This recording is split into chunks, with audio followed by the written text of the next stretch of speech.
نحمده ونصلي ونسلم على سيدنا ومولانا محمد وعلى آله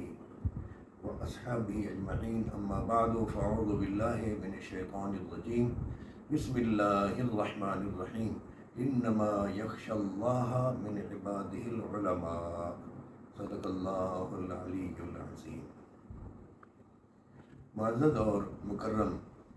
سامعین گرامی قدر، جناب سید ذوالفقار گیلانی ان صاحب نے میری کتابوں سے کچھ الفاظ اچک کر آپ کے سامنے بیان کیے ہیں، وہ آپ خود سن لینا۔ میں نے یہ آیت اس لیے پڑھی ہے کہ اس میں اللہ رب العزت نے گواہی دی ہے کہ اس کے بندوں میں سے علماء ہی اس سے ڈرتے ہیں۔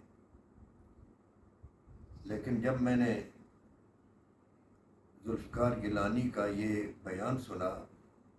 تو مجھے بہت تعجب ہوا کہ کمال کر دیا ہے، یا تو پھر یہ عالم نہیں ہے کیونکہ ان کو خدا کا خوف نہیں۔ میں اتنا عرض کرتا ہوں سامعین گرامی قدر سے، ناظرین سے، کہ وہ جن مقامات سے مولانا صاحب نے، مولانا ذوالفقار گیلانی صاحب نے میری کتابوں سے جملے اچک کر آپ کے سامنے بیان کیے ہیں، آپ ان مقامات کو سیاق و سباق کے ساتھ خود پڑھ لیجیے۔ اس سے زیادہ میں کچھ نہیں کہنا چاہتا، اور میری طرف سے ان کو بھی یہی جواب ہے، شاہ صاحب کو، اور آپ حضرات سے بھی یہی التماس ہے کہ میری جس کتاب کا انہوں نے حوالہ دیا ہے، ہر اس کتاب میں سیاق و سباق یعنی آگے اور پیچھے جو کچھ میں نے لکھا ہے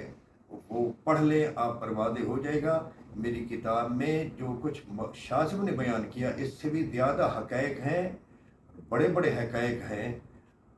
لیکن کوئی بات میں نے اپنی طرف سے نہیں کی،